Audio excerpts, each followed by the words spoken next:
শুরুটা হয়েছিল আমেদাবাদের তপ্ত রোদে ধুলো ওড়া নেটে। রোগা পাতলা এক কিশোর বোলার, যার লক্ষ্য ছিল একটাই, ব্যাটসম্যানের মাথা লক্ষ্য করে বল মারা। শর্ট বল ছাড়া সে আর কিছু বোঝে না। তার কোচ কিশোর ত্রিবেদী একদিন ডেকে বললেন, বাপু, শুধু গতি দিয়ে হবে না, টিকে থাকতে হলে বৈচিত্র্য চাই। কাটার শেখো, ইয়র্কার মারো, ব্যাটসম্যানকে বোকা বানাতে শেখো। পেশাদার ক্রিকেটে যশপ্রীত বুমরার হাতেখড়ি অন্য ভারতীয় ক্রিকেটারদের তুলনায় বেশ দেরিতে। বয়স তখন তার 16। ভারতের তীব্র প্রতিদ্বন্দ্বিতাপূর্ণ ক্রিকেট দুনিয়ায় টিকে থাকতে হলে তাকে শিখতেই হতো। সেই ছিপছিপে 16 বছরের কিশোরের কাছে অস্ত্র বলতে ছিল তার অভিনব বোলিং অ্যাকশন আর আগুনে গতি। ওই অ্যাকশন তো আগে কখনো দেখেইনি কেউ, না আমেদাবাদে, না ভারতে, না পৃথিবীর আর কোথাও। নেটে সমবয়সী ছেলেরা বুমরাকে খেলতে রীতিমতো ভয় পেত। আড়ালে ফিসফাস চলত, ছেলেটা কি চাকিং করে? তবে কথাটা কোচ ত্রিবেদীর কানে গেলে বকুনিও জুটতে পারে, তাই ভয়ে কেউ উচ্চবাচ্য করত না। ত্রিবেদী স্মৃতি হাতড়ে বলেন, ওর বোলিং অ্যাকশনই ছিল ওর সবচেয়ে বড় অস্ত্র। ওর শুধু বৈচিত্র্য শেখা দরকার ছিল, আর দরকার ছিল মৌলিক বিষয়গুলো নিয়ে কাজ করা। আমি ওই রকম অ্যাকশন আগে কখনো দেখিনি। যখন দেখলাম একাডেমির অন্য বাচ্চারা ওকে খেলতে হিমশিম খাচ্ছে, আমি তখনই বুঝে গিয়েছিলাম এই ছেলেটা স্পেশাল হতে যাচ্ছে। বুমরা ছিলেন দারুণ তীক্ষ্ণ বুদ্ধির এক কিশোর। তিনি মন দিয়ে শুনতেন, শিখতেন, আর সেটা মাঠে কাজে লাগাতেন। সেই শুরুর দিনগুলোতে দ্রুত কিছু শিখে নেওয়ার অবিশ্বাস্য ক্ষমতা বুমরার কেরিয়ারে জাদুর মতো কাজ করেছে। এখন তার বয়স 32, নিজের প্রজন্মের অন্যতম সেরা ফাস্ট বোলার, হয়তো সেরাই। এবারে টি-20 বিশ্বকাপেও তিনি সেটা প্রমাণ করে চলেছেন। শুধু পরিসংখ্যান দেখলে কথাটা বাড়াবাড়ি মনে হতে পারে। টুর্নামেন্টের সর্বোচ্চ উইকেট শিকারী বোলারদের তালিকায় শীর্ষ 10এও বুমরার নাম নেই। 9 উইকেট নিয়েছেন তিনি এখনও পর্যন্ত। সর্বোচ্চ উইকেট গতকাল পর্যন্ত যুক্তরাষ্ট্রের শ্যাডলি ও জিম্বাবুয়ের মুজারা বানির 13টি। তবে যারা নিয়মিত খেলা দেখছেন তারা নিশ্চিন্তে বলতে পারবেন, কেরিয়ারের সেরা কয়েকটি বল সম্ভবত তিনি টি-20 বিশ্বকাপের এই আসরেই করছেন। সুপার 8-এ দক্ষিণ আফ্রিকার বিপক্ষে ম্যাচটা ভারত হেরে না গেলে এই আসরের অন্যতম সেরা বোলিং স্পেলটা তার নামেই লেখা থাকতে পারত। পাওয়ার প্লেতে কুইন্টন ডিককের স্টাম্প উপড়ে ফেলেন, রায়ান রিকেলটনকে বানান বোকা, এরপর ডেথ ওভারে দুর্দান্ত এক ফিরতি ক্যাচে ফিরিয়ে দেন করবিন বশকে। বুমরার 9 উইকেটের 3টেই প্রোটিয়াদের বিপক্ষে। তবে অন্যান্য ম্যাচে সেভাবে উইকেট পাননি।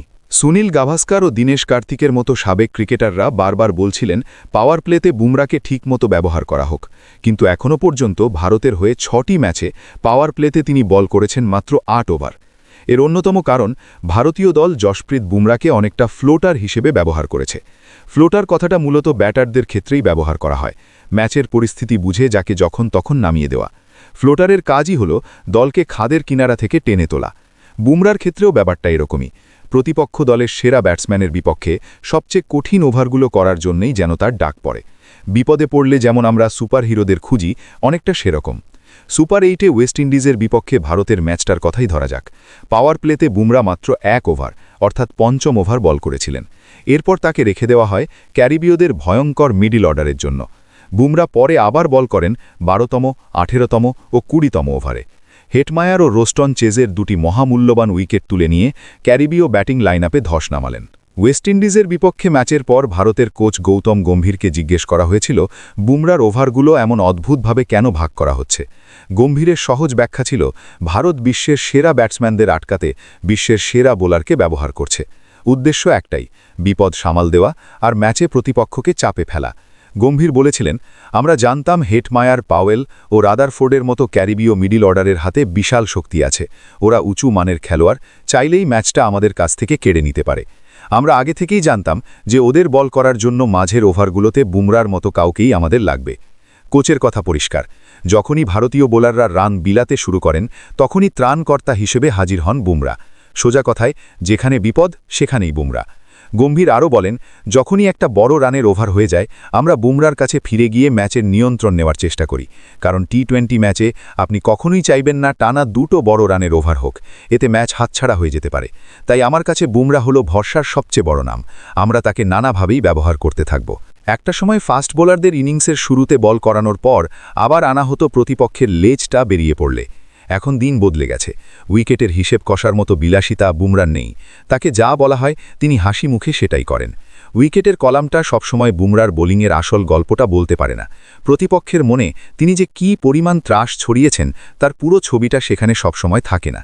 এবারের বিশ্বকাপে বুমরার ইকোনমি রেট মাত্র 6.30 আর স্ট্রাইক রেট 13.33।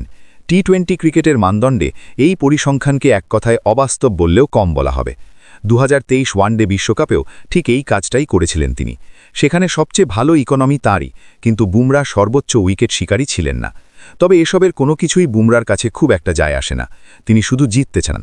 ভারতের হয়ে ম্যাচ জেতানোই তার জীবনের একমাত্র নেশা। তার ছোটবেলার কোচ কিশোর ত্রিবেদীর বিশ্বাস, বুমরার ডান হাতটা স্বয়ং ঈশ্বরের ছোঁয়া পাওয়া। ওর বোলিং অ্যাকশন সৃষ্টিকর্তার উপহার। ওর ডান হাত ও ওর শরীরে ঈশ্বরের আশীর্বাদ আছে। ভাবুন তো, এত ছোট্ট একটা কোচিং সেন্টার থেকে পৃথিবীর সেরা বোলার তৈরি হয়েছে। এটা ভেবেই আমার বুকটা আনন্দে ভরে যায়।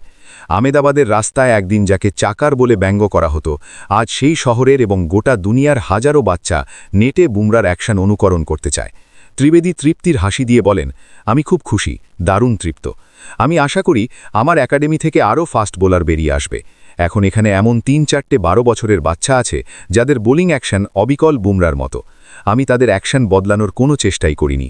পরিসংখ্যানের খাতায় হয়তো একদিন ধুলো পড়ে যাবে, কিন্তু এই যে হাজারো কিশোরের চোখে বুমরা হয়ে ওঠার স্বপ্ন, এর চেয়ে বড় স্বীকৃতি, এর চেয়ে বড় আর কি হতে পারে।